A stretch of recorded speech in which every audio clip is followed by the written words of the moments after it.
welcome to Plus Sports, the show where we give you the thrill of victory and the agony of defeat. And of course, the athletes who compete. My name is Patricia Bermudez-Hizon. We really are excited to share with you what we have today. Here, this is where we give you not just the numbers, but also the stories behind the athletes' struggles, victories, and motivation. We go above and beyond as we bring these great athletic feats to you. With that said, we jump right into it with what's happening in Tokyo as we take on Tokyo.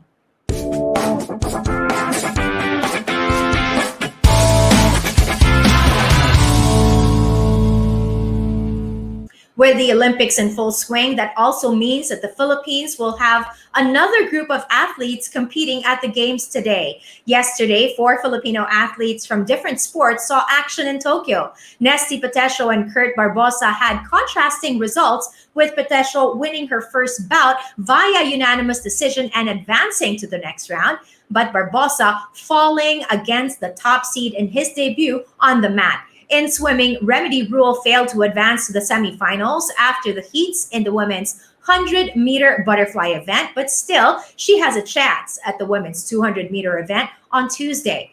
Then you have Carlos Yulo, who didn't qualify for the finals in his favorite event, the floor exercise, but got a finals ticket for the vault apparatus. We really have to keep our athletes in our prayers because they're going through such immense pressure and really are giving their all, and that is to inspire everyone here in this country. Today, there are 3 more athletes who hope to emerge victorious in their respective events. All eyes will be on boxer Irish Magno, shooter Jayson Valdez, and rower Cris Nievarez as they look to advance further in the hopes of winning a medal. Let's start with Irish Magno. Unlike her fellow boxers Yumir Marshall and Nesty Patesio, Irish is considered as an underdog in her division.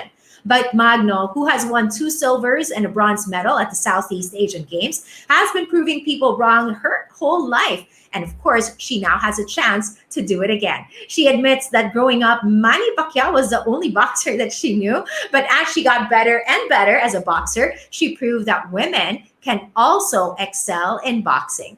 She rode her talents and eventually became the first Filipino boxer to qualify for the Olympics. So in Tokyo, the 29-year-old who will celebrate her birthday in just 2 days, advance happy birthday to you, Irish, she understands that she may need to improve or prove herself all over again and is more than happy to show just how great female boxers can be. Magno's story in Tokyo continues after beating Kenya's Christine Ongare in the round of 32 match in the women's flyweight division via unanimous decision. So she too advances to the next round and keeps the hopes alive for that chase for a medal as she faces a Thai opponent on Thursday. Meanwhile, Jayson Valdez will be the country's lone bet in the sport of shooting, and he is someone who has had his share of failures and is using them to become even better at his sport. The 25-year-old Valdez won a bronze medal in the 2015 Southeast Asian Games, but he also failed to win medals at the 2010 Asian Games, the 2018 Asian Games, and the 2019 SEA Games. But he nevertheless persisted and continued competing and improving. Now he is competing against the best, not at the regional level, but at the Olympic level, which is the result of his persistence and determination. Something to write to yourself and maybe remind yourself. And finally, another Filipino athlete who competed earlier today at the Olympics is Cris Nievarez, who was the first to compete in Tokyo for Team Philippines. After placing 3rd in his heat in the preliminary round, Nievarez reached the quarterfinals where he is hoping to continue his strong start and have a chance to win a medal. But at this point, Nievarez has already made history as this is the farthest that a Filipino rower has gone in the Olympics. Some people weren't fortunate enough to be good at one sport, but this 21-year-old was actually talented at 2 as he competed even at the Palarong Pambansa level in athletics. But even though he was an already talented one in sport, he wasn't satisfied and tried rowing. and now is competing against the best in the world. Nievarez placed fifth in the quarterfinals and bowed out of the race for a medal, but he has definitely left his mark in Tokyo, and the future remains bright for this 21-year-old.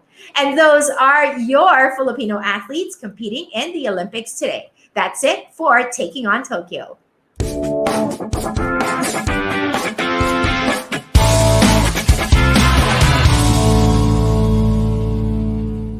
From three of our own athletes, we move on to another one who is also looking to leave her mark in Tokyo when she gets on that skateboard tomorrow. With 2 gold medals at the Southeast Asian Games and another gold at the Asian Games, Margielyn Didal has seemingly done it all. But the 22-year-old Didal is far from done, and in a few days, of course, starting tomorrow, we'll have a chance to add to her growing list of accomplishments.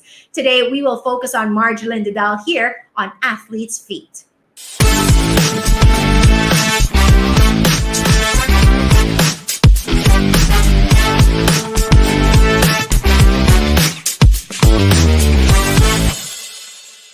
Margielyn discovered her love for skateboarding at an early age, but she experienced struggles as there were many people who didn't think highly of her sport. She recalled being chased and apprehended by police officers and security guards whenever she and her friends would practice in the streets in her native Cebu. Her parents were initially skeptical of her decision to pursue skateboarding as a career, but later on supported her. With her friends and family now being supportive of her career choice, Didal's talent soon shone as she even bested the boys in her area in skateboarding. It all culminated in an invitation to the prestigious X Games in Minnesota in 2018, making Didal the first Filipino to compete at the event. Didal's story is yet another proof of the importance of having friends and family to support you and why you should persevere in whatever it is that you pursue in life. Who would have thought that someone who was once chased in the streets in Cebu whenever she practiced is now competing on the world's greatest sporting event? Margielyn's story is truly an inspiration.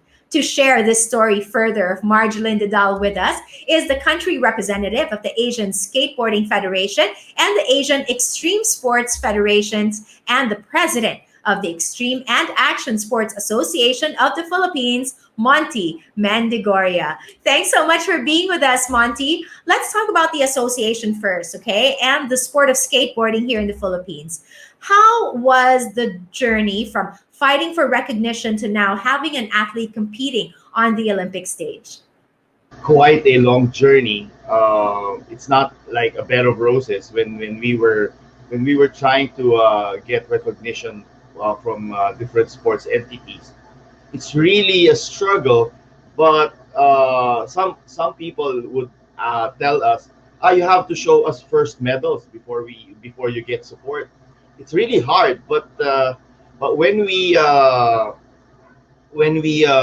try to look at the vision that we have, like going into the Olympics, it's all the things that we are hearing from different people. We just focus on doing our thing. We really fought hard just to be there, and now it's here.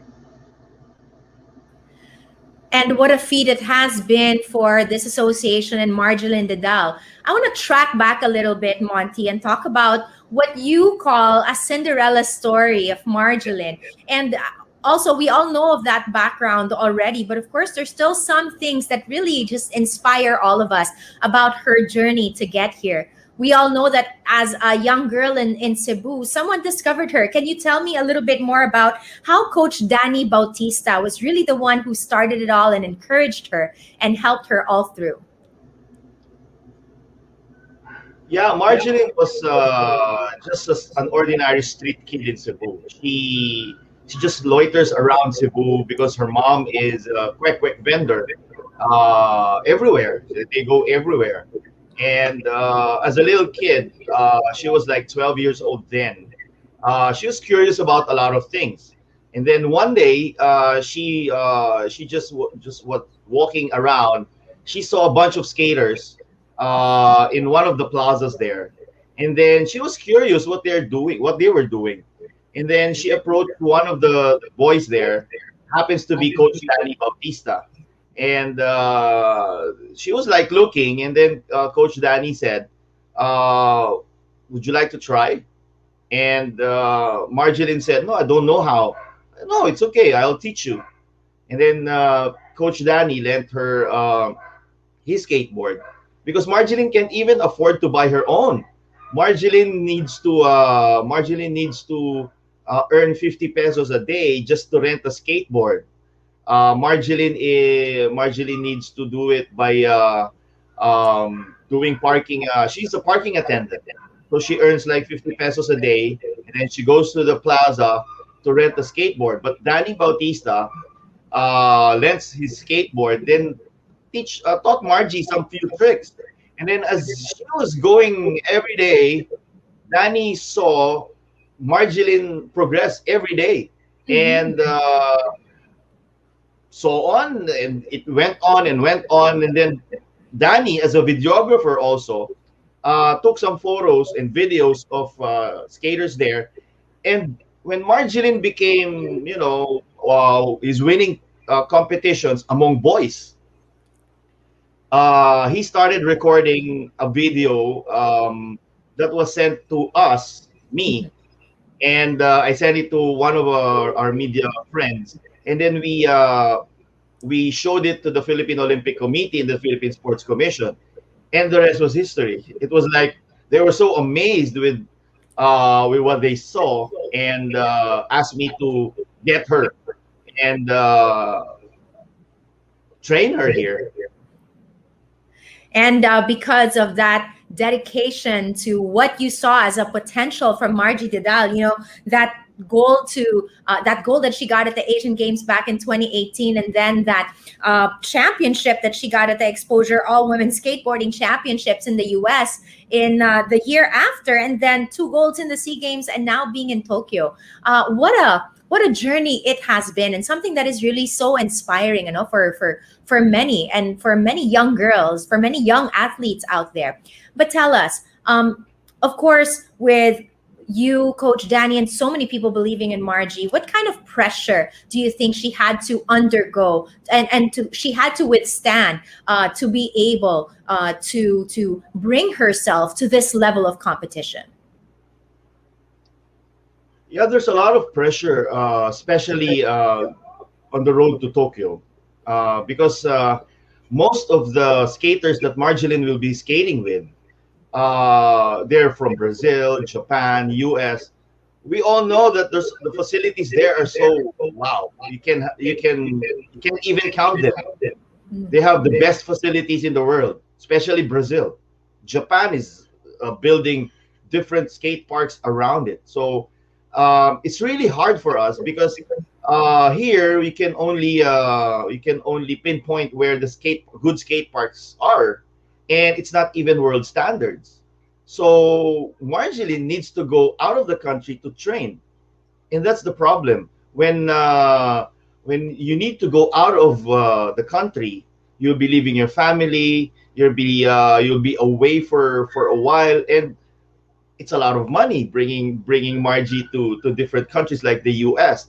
The nearest practice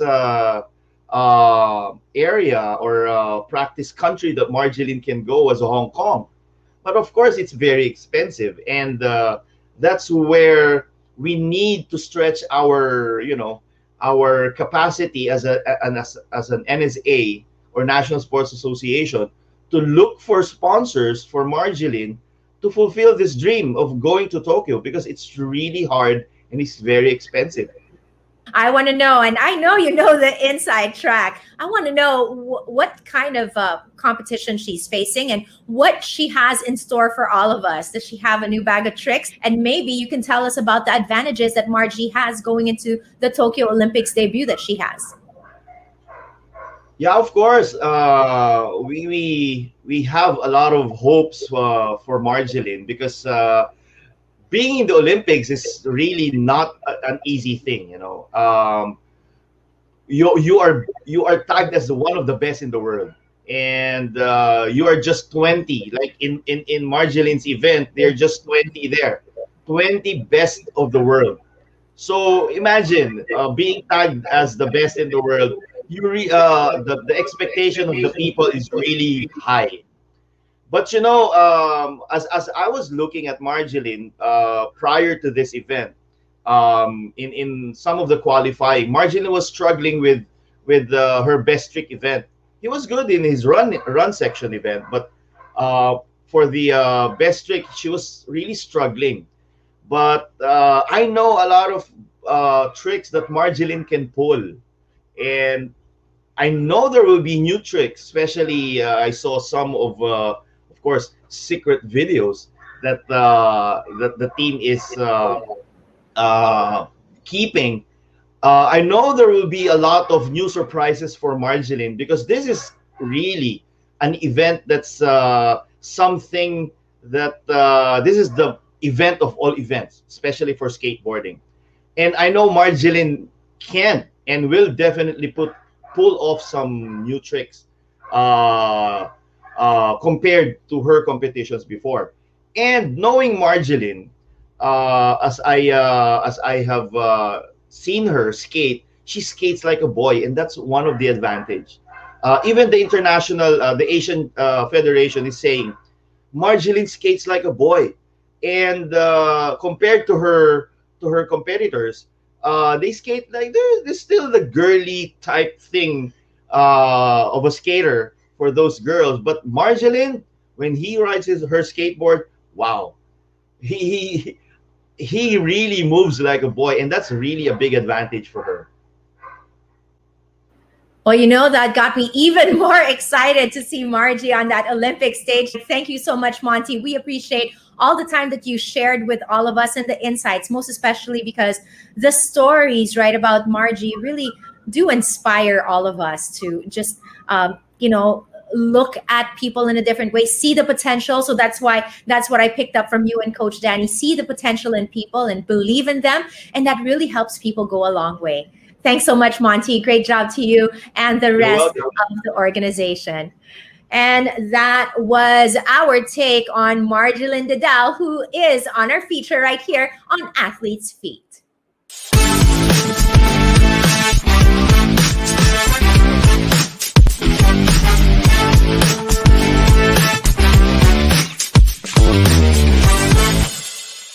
There are many female athletes here and around the world that pulled off amazing feats and served as inspiration to many. And UFC fighter Miesha Tate is one of them. We have seen many fighters retire from combat sports only to come back a few years later, but most of these fighters suffer losses upon their return due to their long time away from the sport. Tate, however, looks as strong as ever in her return to the octagon 5 years after her retirement.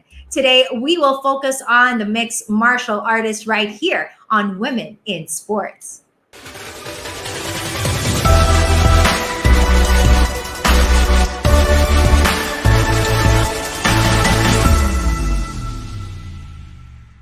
Five years ago, the 34-year-old Tate decided to hang up her gloves after a pair of losses and cited that she had lost passion for her sport. But 5 years later, and she announced her return, stating that she had found renewed passion for mixed martial arts and that she was in the best place that she's ever been. A lot of fighters who return to their sport after years of absence struggle, but Tate was different as she emerged victorious in her return to the UFC last week. At 34 years old, the former UFC women's bantamweight champion feels as if she has a lot left in the tank and is ready to clash against the best fighters in her division. Now, there are times when we may feel burned out or lose our passion for things that we love, but just like Miesha Tate, maybe stepping away and taking time for a bit, maybe just what we need to reignite that passion that we have for these type of things. What an inspiring story, something that I am also learning from. And that is your daily dose of Women in Sports.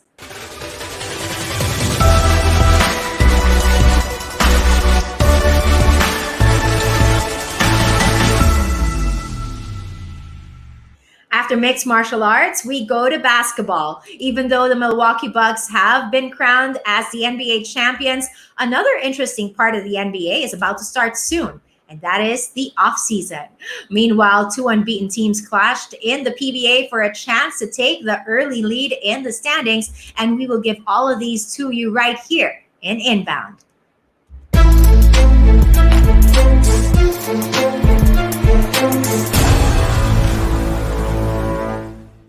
The NBA may not have any basketball played over the next few months, but diehard NBA fans know that what comes next could be just as interesting. With the NBA draft approaching, teams will be improved by a lot of young talent who could turn out to be the league's next stars. But the offseason is also a time for trades and deals, and there are several all-star players who could test the free agency and join new teams, which could shift the balance of power in the NBA. We talk about some of the biggest free agents in the league here on NBA Recap. With 2 championships and 2 finals MVPs, LA Clippers forward Kawhi Leonard is easily the biggest free agent this offseason. While there is a chance that he could still sign a new contract and return to the Clippers, there's no doubt that most NBA teams will try to get his services should he become available. Chris Paul is fresh from a loss in the finals to the Bucks, but he has an important decision to make soon. Will he stay with the Phoenix Suns and hope for another finals run, or will he join another team to try to get that elusive first championship? His decision could impact the rest of the NBA, making him an important free agent. Kyle Lowry, who has been with the Toronto Raptors for a long time, there is a chance that he could be wearing a different uniform next season. Lowry remains one of the best guards in the Eastern Conference, and his shot making and veteran leadership will be valued by many teams around the league. Another talented player who could be talked about the most is DeMar DeRozan of the San Antonio Spurs. Even after leaving his best friend Lowry and the Raptors, DeRozan remains a talented player capable of playing at the highest level. Any team that believes they are just one player away from being in contention for a finals will really take a look at him. And finally, the last of the NBA's top free agents is Utah Jazz's Mike Conley. Now, he was a huge reason why the Jazz finished on top of the Western Conference last season. Even though their season ended in an early playoff exit, there's a chance that Conley could return to Utah for another playoff run. But if he leaves, plenty of teams will want to have a point guard of his caliber. And those are some of the biggest names in the NBA free agency this offseason. Who says that the NBA offseason isn't exciting? Well, speaking of excitement, we now put the focus on the PBA. And as we keep on reminding you guys, their 2021 Philippine Cup just started. So now let's take a look at the latest results here in our PBA recap. In the first game of last night's doubleheader, the Phoenix Fuel Masters finally entered the win column with a 101-93 victory over the Alaska Aces. With the win, Phoenix moved up to 1-2, while Alaska fell to a similar 1-2 record. Vic Manuel was superb against his former team, finishing with 26 points, while 4 other Phoenix players finished in double figures. In the second game, Rain or Shine Alasso Painters took a solo lead early in the conference with an 85-72 victory over Meralco in a battle of unbeaten teams. JV Mocon finished with 18 points for the Alasso Painters, while Bo Belga added 17 points in their third straight win to open the Philippine Cup. Meralco, meanwhile, was led by Cris Newsom's 13 points in their defeat. The Philippine Cup continues today with a Sunday triple header. In the first game, San Miguel looks to make it to 2 wins in a row when they face the Northport Batang Pier. In the second game, we get our first Manila Classico of the conference as the Magnolia Hotshots Pambansang Manok faces off against Barangay Ginebra San Miguel. Now, how will Calvin Abueva perform with his new team against the defending champions? Something to watch. And finally, action wraps up when the NLEX faces Terra Firma, where the Road Warriors looking to get their second win of the conference. Now, Still, let's talk about local hoops. Ray Parks and Kiefer Ravenna are two of the brightest young players in the country. Agree? Now, there's more to it. There is a chance for them to gain recognition overseas as well. The PBA has given the green light for Ravenna and Parks to play in Japan's B League, and this clears the way for the former Ateneo Blue Eagle to play for the Shiga Lake Stars, although he can only do so for a season under the special agreement. Parks, meanwhile, has yet to sign with any B League team after being allowed by the TNT Tropangiga to play in Japan. We got all of your basketball needs in both local and international, and of course, all of that is right here on Inbound.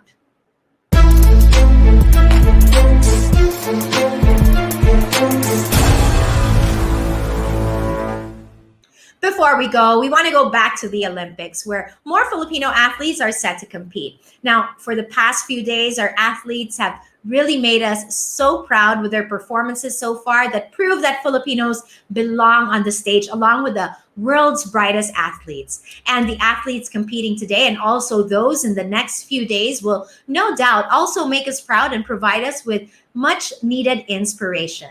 And that's why we want to ask you guys to keep following updates right here. But of course, a lot of people are asking how they can watch the games. A lot of you have been watching the games on television, on Signal. Perhaps you're watching it on TV5, and even on digital via Smart GigaFest. And a lot of you are also following updates on Radyo Pilipinas. But right here for more sports stories here and abroad that not only just inform, but also inspire, do catch Plus Sports every day on Plus Network. That is it for us here at Plus Sports. I'm Patricia Bermudez-Hizon. Thanks so much for watching.